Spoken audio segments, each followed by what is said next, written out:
Telangana legislative assembly స్పీకర్ని supreme court నిన్న ఘాటైన ప్రశ్న వేసింది. నువ్వు జైల్లో ఉండాలనుకుంటున్నావా, ఇంట్లో ఉండాలనుకుంటున్నావా? కొత్త సంవత్సరం రోజున అంటే న్యూ ఇయర్ రోజున నువ్వు ఇంట్లో ఉండాలనుకుంటున్నావా, జైల్లో ఉండాలనుకుంటున్నావా తేల్చుకో అని చెప్పేసింది. అసలు అంత ఘాటైన వ్యాఖ్య ఒక కాన్స్టిట్యూషనల్ పొజిషన్లో ఉన్న పర్సన్ని సుప్రీంకోర్టు చేయాల్సిన అవసరం ఎందుకు వచ్చింది? ఇదే తెలంగాణలో ఒక కథ. తెలంగాణలో మనకు తెలుసు పార్టీ ఫిరాయింపులు అనేవి మనకి 2023 సంవత్సరంలో ఎలక్షన్స్ అయిపోయిన తర్వాత ఎవరైతే బీఆర్ఎస్లో గెలిచారో దానిలో 10 మంది ఎమ్మెల్యేలు పార్టీ ఫిరాయించి కాంగ్రెస్లో జాయిన్ అయ్యారన్న అభియోగాలు ఉన్నాయి.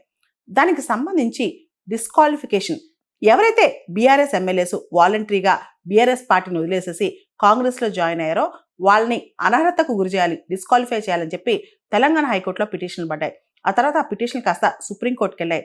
సుప్రీంకోర్టు గత జూలైలో 3 మాసాల టైంలో with in 3 months speaker, legislative assembly speaker ఎవరైతే ఉన్నారో వాళ్ళు వీళ్ళ డిస్క్వాలిఫికేషన్ సంబంధించి నిర్ణయం తీసుకోవాలని చెప్పిందనమాట. అంతేకాదు స్పీకర్కి ఎటువంటి కాన్స్టిట్యూషనల్ ఇమ్యూనిటీ లేదని చెప్పి స్పీకర్ ఒకసారి నిర్ణయం తీసుకున్న తర్వాత దానిపైన హైకోర్టు, సుప్రీంకోర్టు రివ్యూ చేస్తాయని కూడా చెప్పిందనమాట. అంటే స్పీకర్ ఒక ట్రిబ్యునల్గా యాక్ట్ చేస్తారు డిస్క్వాలిఫికేషన్ విషయంలో, యాంటీ డిఫెక్షన్ల విషయంలో. ఒకవేళ స్పీకర్ టైంలో చేయకపోతే హైకోర్టు, సుప్రీంకోర్టు స్పీకర్ని ఆదేశించవచ్చని కూడా సుప్రీంకోర్టు ఇంతకుముందు ఇచ్చిన తీర్పులో చెప్పిందనమాట. అయితే అక్టోబర్ 31కి సుప్రీంకోర్టు ఇచ్చిన గడువు తీరిపోయింది. స్పీకర్ ఈ 10 మంది ఎమ్మెల్యేలకు సంబంధించిన అనర్హతకు సంబంధించిన ఎటువంటి డెసిషన్ తీసుకోలేదన్నమాట.